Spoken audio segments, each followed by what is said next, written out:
Yo, Gail. Trying to find a way to be close to the microphone and for you to have a beautiful view. So, look, even before May Day, they smell gorgeous. So I've been asked to do this. And it's in French. It's lesson 135, and it's if I defend, I can't do this like this, I'm attacked. So here we go.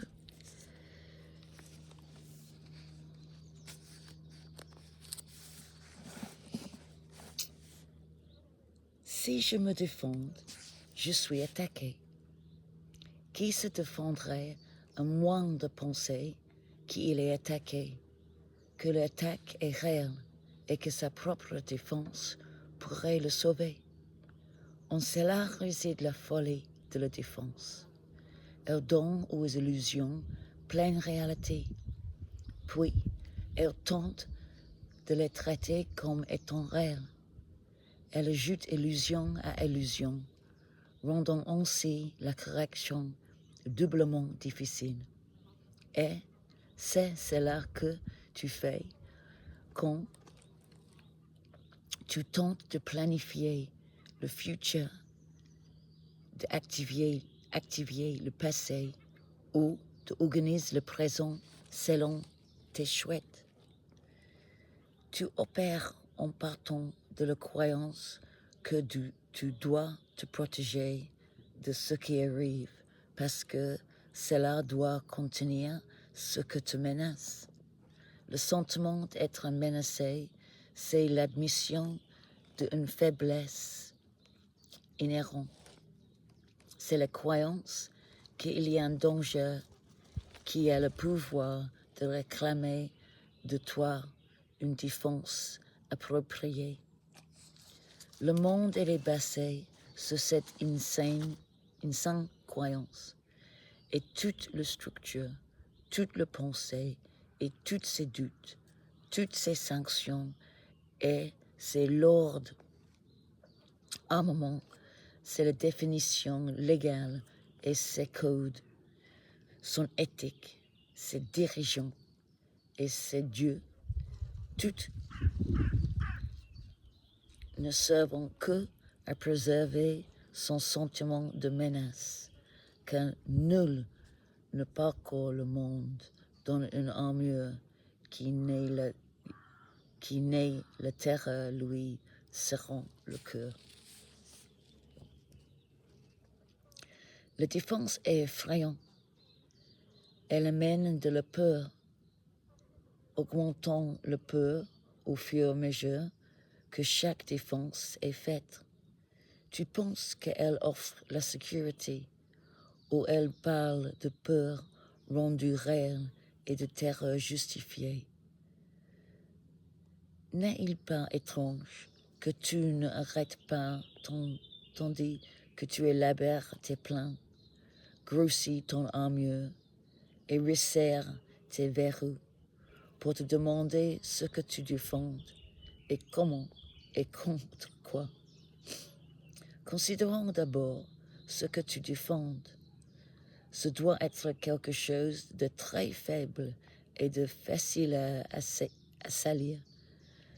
Ce doit être quelque chose qui défend un poids facile, incapable de se protéger et qui a besoin de ta défense. Quoi d'autre que le corps est une telle fragilité qu'il a besoin d'un soin constant et d'une sollicitude profonde et vigilante pour protéger sa petite vie. Quoi d'autre que le corps chancelle et doit manquer de servir le Fils de Dieu comme un hôte digne de lui. Or, ce n'est pas le corps qui peut avoir peur ou être une chose apeurante. Il n'a des autres besoins que ce que tu lui assignes. Il n'est pas besoin de structure défensive compliquée, ni de médicaments qui amèneront la santé, ni de soins, ni de sollicitude de toutes. Défends sa vie ou fais-lui des dons pour le rendre beau, ou des murs pour le mettre en sécurité, et tu dis simplement que ta demeure est exposée aux voleurs de temps, corruptibles et croulant.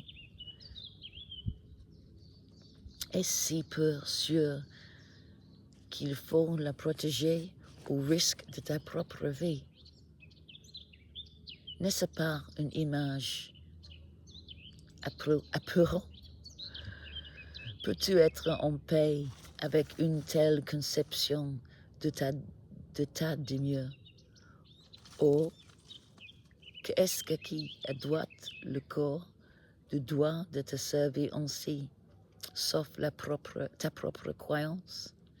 C'est ton esprit qui a donné au corps toutes les fonctions que tu vois en lui et qui a fixé sa valeur bien au-delà d'un petit tas de poussière et de l'eau. Qui voudrait défendre quelque chose qu'il aurait reconnu comme tel? Le corps n'a pas besoin de défense. Cela ne saurait être répété trop souvent.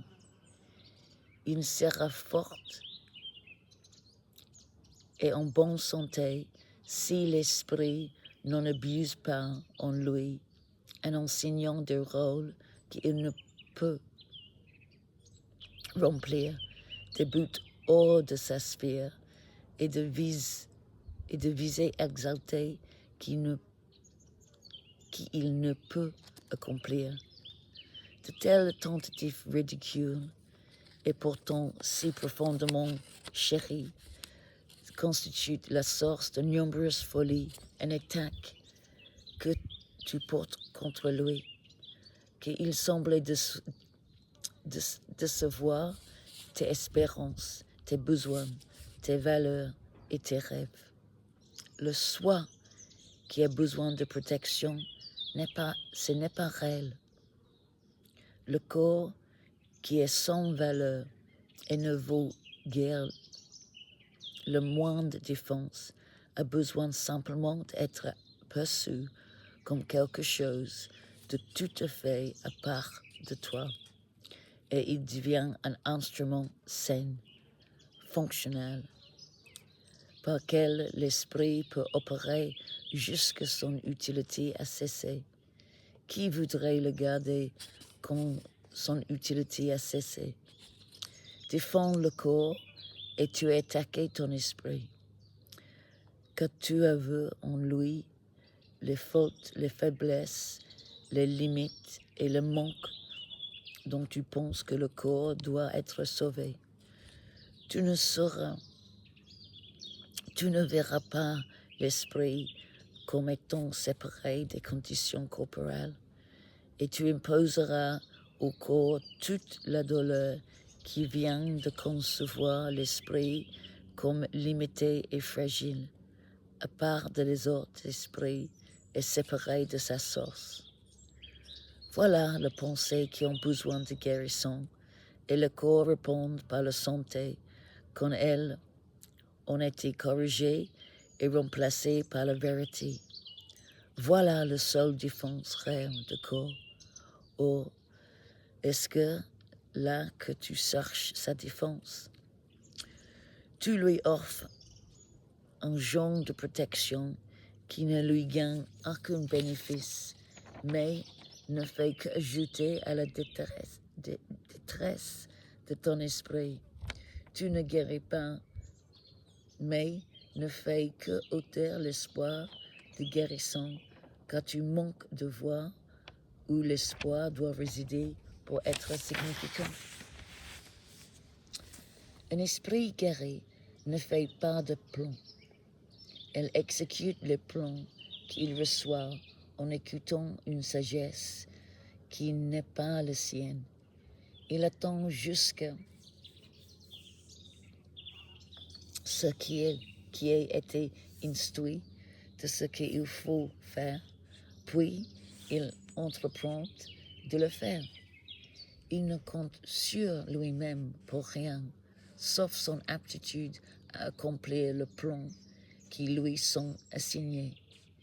Il est en sécurité dans la certitude que les obstacles ne pouvant freiner son progrès vers l'accomplissement de n'importe quel but, qui certes le plan plus vaste établi pour le bien de tous, de tout.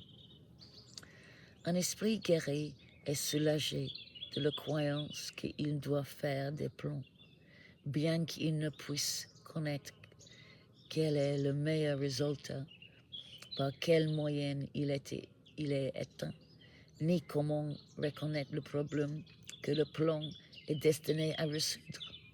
Il doit faire mauvais usage du corps dans ses plans jusqu'à il reconnaisse qu'il est ainsi. Mais quand il accepte cela pour vrai, alors il est guéri et il lâche prise de corps. L'avertissement de corps au plan qui échauffe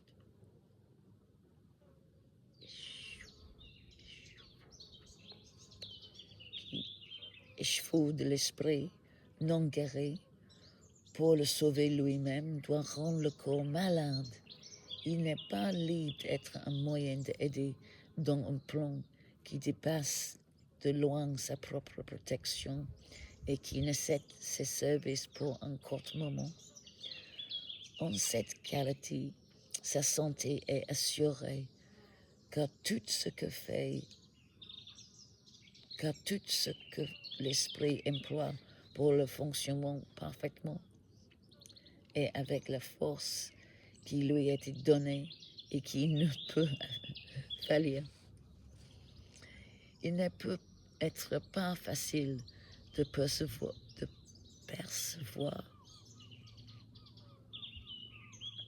que les plans entrepris par soi-même ne sont que la défense, avec le but qu'ils ont tous été faits pour atteindre.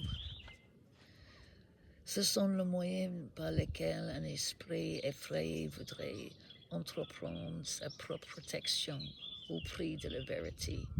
Il n'est pas difficile de se rendre compte dans quelques-unes des formes qui prend et tromperie de soi, où le déni de la réalité est tout à fait évident. Au faire des plans n'est pas souvent reconnu pour une défense. L'esprit qui s'emploie à faire des plans pour lui-même est occupé à établir le contrôle des événements futurs. Il ne pense pas que ses besoins seront comblés, à moins qu'il ne fasse ses propres provisions. Quand autant l'accent est mis sur le futur, à contrôler par les leçons et l'expérience que lui en acquises, les événements passés et les croyances précédentes, il passe sur le présent, car il repose sur l'idée que le passé lui a suffisamment enseigné pour laisser l'esprit diriger son corps futur. L'esprit qui planifie refuse ainsi de permettre le changement.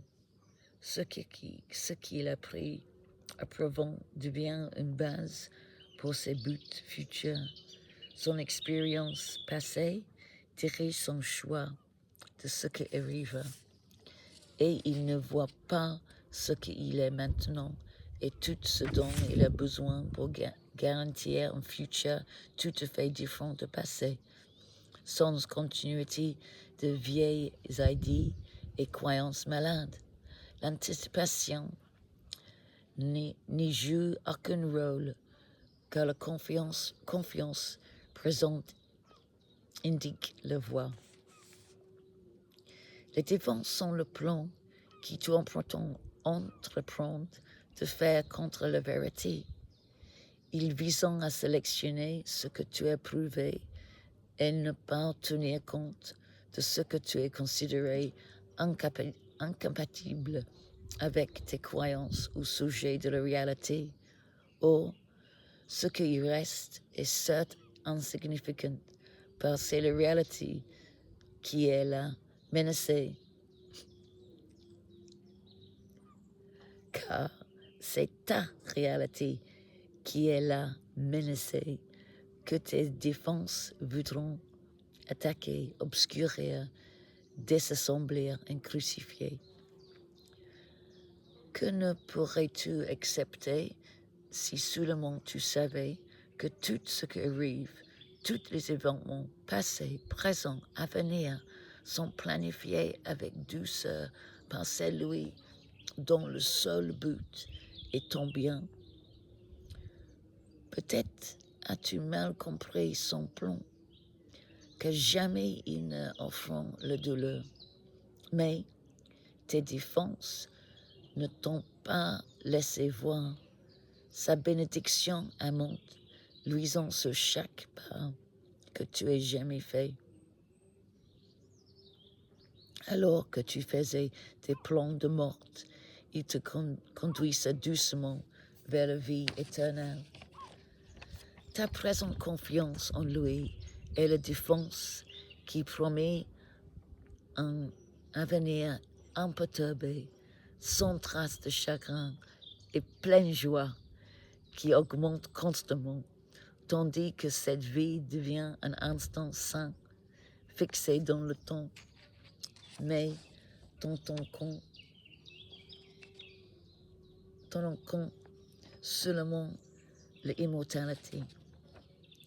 Ne laisse aucune autre défense que ta seule confiance présente diriger le futur, et cette vie devienne une rencontre significante avec la vérité que seules tes défenses voudront dissimuler. Sans défense, tu deviens une lumière que le ciel reconnaît avec gratitude pour le sien, et elle te conduira sur la voie désignée pour ton bonheur selon les anciens plans commence à la naissance de ton. Ceux qui te suivent joignent la lumière à la tienne, qui en se augmente jusque le monde soit illuminé en joie. Et c'est avec joie que tes frères déposeront leur défense en comprenant qu'ils ne le servent à rien et ne pouvons que terrifier. Aujourd'hui, nous anticipons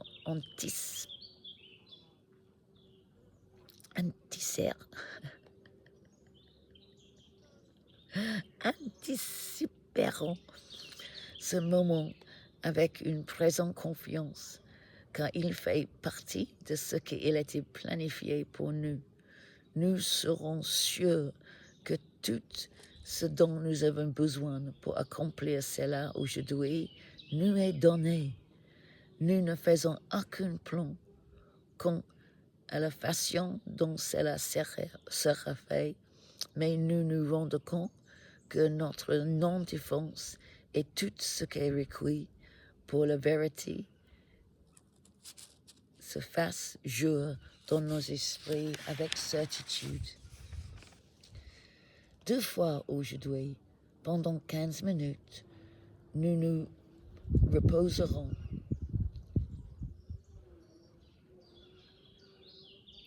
de faire des plans insensés et de toute pensée qui empêche la vérité d'entrer dans nos esprits. Aujourd'hui, nous recevrons au lieu de faire des plans afin que nous puissions donner à lieu d'organiser. Et il nous est donné véritablement lorsque nous disons « Si je me défends, je suis attaqué, mais dans ma non-défense, je serai forte et je prendrai ce que cachent mes défenses. Rien que cela, s'il y a le plan à faire, tout en sera instruit.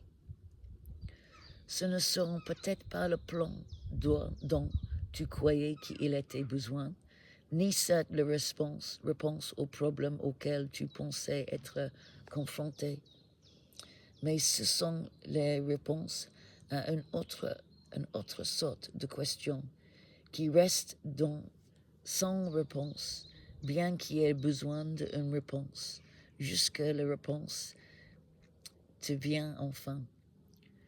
Toutes les défenses visant à ne pas recevoir ce que tu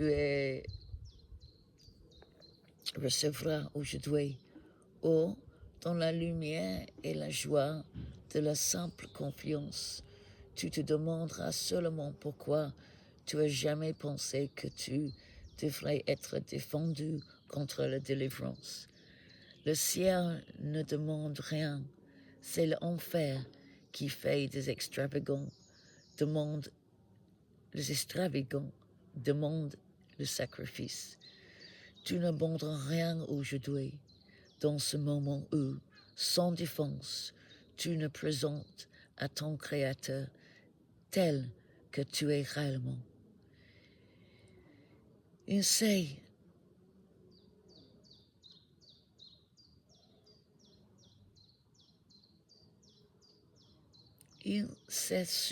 souvenu de toi.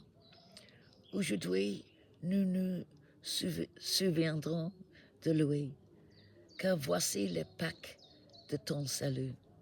Et tu réussites de ce qui semblait être la mort et le désespoir.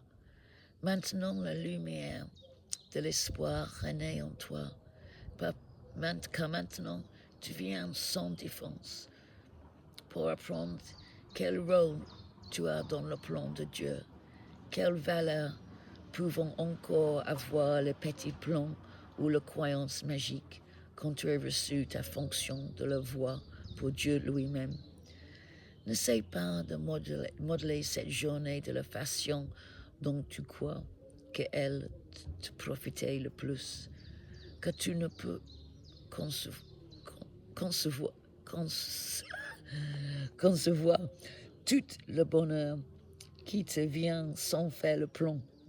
Apprendre aujourd'hui, le monde entier fera ce pas géant et célébrer tes Pâques avec toi.